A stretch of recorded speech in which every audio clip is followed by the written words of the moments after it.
Bonjour din o mga graduk, Derek Indigenous Cause. Walking and do your book, Kabikan and Iswabakan and Shikari is going to get when you buy in Makwan and do them.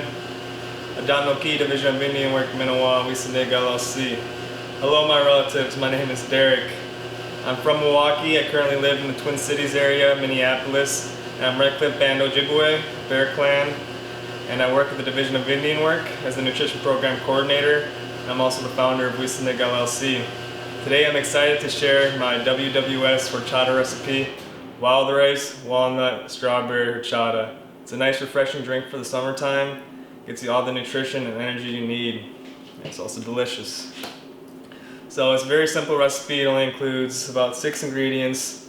And the first ingredient is of course wild rice. We have some hand harvested wild rice from Leech Lake. And wild rice is very important to us on Anishinaabe. Came to us through prophecy. When we were given the 7 fire prophecy, we're told that on our migration westward, we'd find our home where the food grows on water. And as we came across the Great Lakes region, we came across this wild rice, otherwise known as Monoman Goodberry, and it's where we made our home. It provides us a lot of sustenance, and it still does till today. It's very important to acknowledge this plant and also let people know that it's being threatened right now. Our wild rice beds are endangered. We're facing a lot of issues when it comes to pollution and runoff and just overall water quality and climate change. It's really affecting this plant, and if it goes, it's going to be really hard on us on Anishinaabe and the Indian community as a whole. I also have some walnuts here. These are just store-bought walnuts, but I do have some black walnuts here that were gifted from an elder. Hope Flanagan, she's a friend and elder of mine, really great teacher. And these walnuts, these black walnuts are very pungent. They have a strong smell. They're triple bagged up right now because of the smell. And I'm saving these for a ceremony or a funeral. I like to kind of hold on to these special foods for special events like such. And a lot of these wild foods, the Wiisinig, they're really rigorous to work with. Not only takes a lot of energy to go out in the bush and harvest them, but it also takes a lot of time and effort to process them to make it edible. Here we got a half a stick of Mexican cinnamon for some flavoring. Then we have some odimin, which translates to heartberry, the strawberries. These I picked myself. And I'll show you my bounty.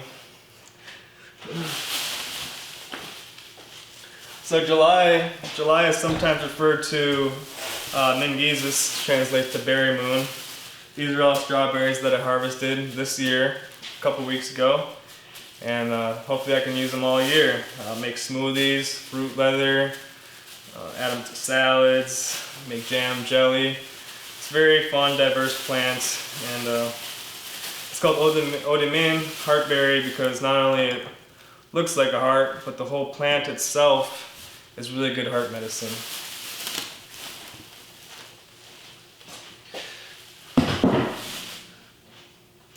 Right here we got 2 cups of nut milk.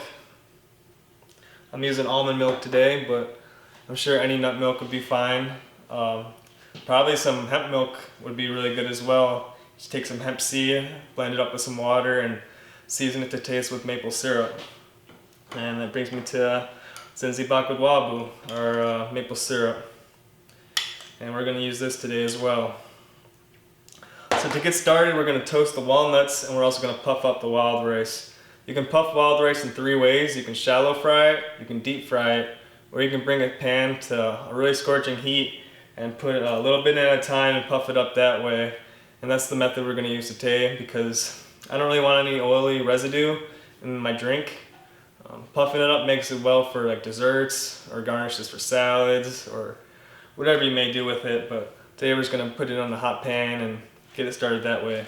So we can go to the range and get that done. So right now we're bringing this pan up to a really hot heat. You can start to feel it, it's getting pretty hot. And once when it gets kind of smoky but not too smoky, we're going to start adding the wild rice in one little bit at a time. You don't want to overcrowd the pan when you're doing this. That's a really important note to make.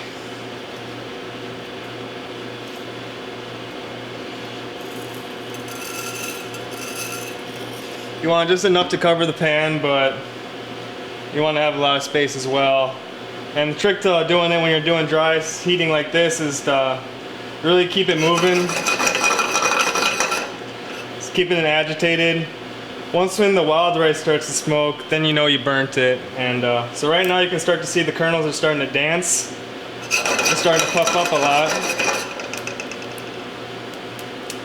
One experiment that I think would be really cool, a good thesis for any students out there, would go lake to lake and experiment with puffing them up.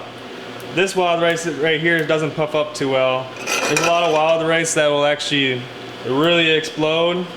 This will just puff up a little bit, change color, and I'm just kind of looking for that taste. Also, like popcorn, you can kind of tell when it's done is when it'll stop making that popping sound. So after maybe like 3 seconds, if you're hearing no popping, it's done.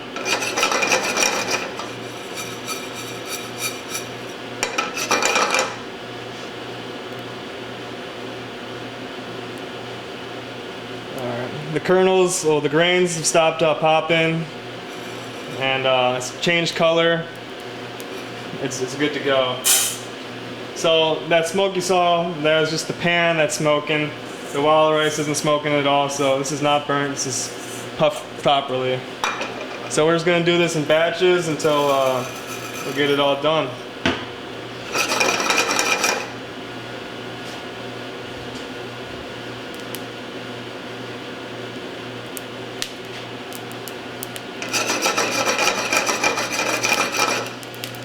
And the longer you do this, the faster these wild rice is going to puff up. So you want to always keep your eye on it, really maintain, and keep your eye on this, because it will burn real easily. So here's our puffed wild rice.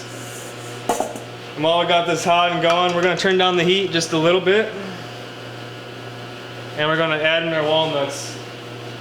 We can put these all in at the same time, and what we're gonna do is just toast them up, get them nice and toasted, let those natural oils come out, make them more fragrant. Yeah, this might take a little bit longer than the wild rice. The reason why I turned down the heat is because you don't want to scorch these, you just want to toast them up.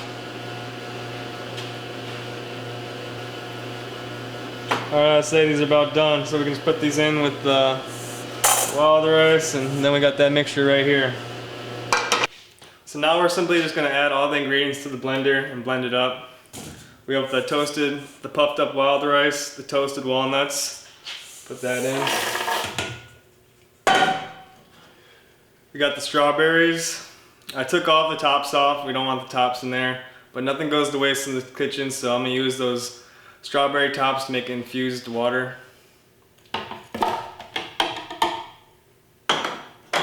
We have our little cinnamon stick,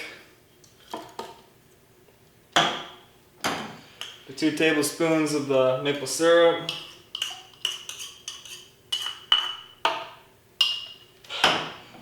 and our 2 cups of almond milk.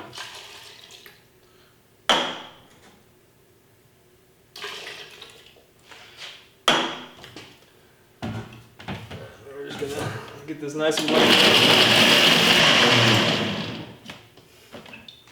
There we got it. The trick to a really nice horchata is that you want it to be really smooth. You don't want it really chunky or clumpy. So if you omit the strawberries, I recommend using a cheesecloth. But for this, I'm going to use just a double strainer. Get it strained really nice.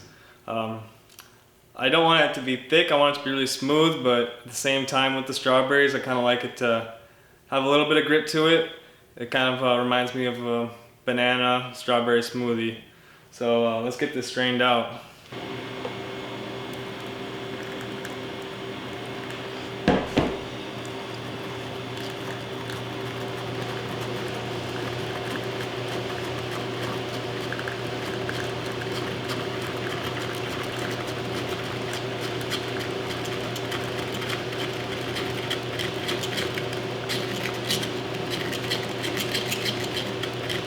Alrighty, so we're basically done. To finish this thing up, I'm just gonna add some ice to a glass.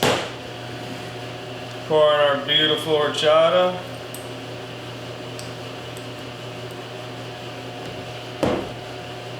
stick in a straw. Bang. Got a pretty good drink right there.